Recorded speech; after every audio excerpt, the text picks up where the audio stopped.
Hi friends, இன்றைக்கி நான் cauliflower வந்து ஒரு ட்ரை கிரேவி பண்ண போகிறேன். அதனால் வந்து இந்த காலிஃப்ளவர் என்ன பண்ணியிருக்கேன்னா, சின்ன சின்ன பீஸாக வந்து கட் பண்ணாமல் கொஞ்சம் ஒரு மீடியம் சைஸாக கட் பண்ணியிருக்கேன் பார்த்தீங்களா. ஏன்னா வந்து இது கடித்து சாப்பிடும்போது நல்லாயிருக்கும் டேஸ்ட்டு.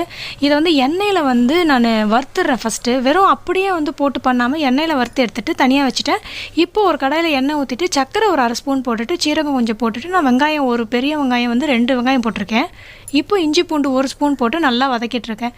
இந்த சர்க்கரை வந்து இந்த ஒரு டேஸ்ட்டு கொடுக்கும் அந்த கிரேவிக்கும். அது ப்ளஸ் இல்லாமல் வந்து ஆனியன் வந்து நல்லா கலர் கொடுக்கும். அப்புறம் ஒரே ஒரு தக்காளி தான் போட்டிருக்கேன். அப்புறம் கல் உப்பு போட்டு நல்லா ஃப்ரை பண்ணியாச்சு. இப்போ மஞ்சத்தூளை போட்டுட்டு ரெட் சில்லி பவுடர் வந்து இந்த காஷ்மீரி ரெட் சில்லி தான் எடுத்திருக்கேன், கலர் கொடுக்கும். அது 1 ஸ்பூன் போட்டுட்டு தனியாத்தூள், சீரகத்தூள், மிளகுத்தூள் 3மே வந்து ஒரு கால் ஸ்பூன் மட்டும் போட்டிருக்கேன். ஸோ அது வந்து அது இந்த காரத்தை வந்து கொஞ்சம் மேனேஜ் பண்ணணும். அப்புறம் வந்து பச்சை பட்டாணியை போட்டு நல்லா ஃப்ரை பண்ணியாச்சு. இப்போ ஏற்கனவே நம்ம ஃப்ரை பண்ணி வச்சுருந்தோம் இல்லையா, அந்த காலிஃப்ளவர் தூக்கி உள்ளே போட்டாச்சு. இப்போது இதுக்கு வந்து நிறைய தண்ணியே ஊற்றாமல் நம்ம ஸ்லோவாக வந்து கொஞ்சம் ஃப்ரை பண்ணிகிட்டே இருக்கணும். ஏன்னா வந்து இது கொஞ்சம் ட்ரையான கிரேவியாக வேணும் இல்லையா.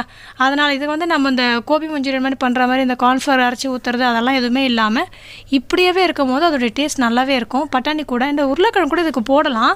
நான் போடல, இன்றைக்கி போட்டாலும் போட்டுக்கோங்க. இப்போ லாஸ்ட்டாக வந்து கரம் மசாலா கொஞ்சமாக போட்டு கொத்தமல்லி போட்டு இறக்கியாச்சு. இப்போ இதை வந்து சப்பாத்தி கூட வச்சு சாப்பிடும்போது ரொம்ப சூப்பராக இருக்கும் டேஸ்ட்டு. இல்லைனா நம்ம சாம்பார் வச்சு கூட சைடில் வந்து இது பண்ணிப்போம். நான் இன்றைக்கி சப்பாத்தி கூட தான் இதை வச்சுக்கிட்டேன். நீங்களும் ஒரு ட்ரை பண்ணி பாருங்கள். இப்போ பாருங்கள், இந்த மசாலாவோட சேர்த்து சாப்பிடும்போது பெரிய பெரிய சைஸில் இருக்குது பார்த்தீங்களா, அந்த கோபி சூப்பராக இருக்குங்க. ட்ரை பண்ணுங்கள்.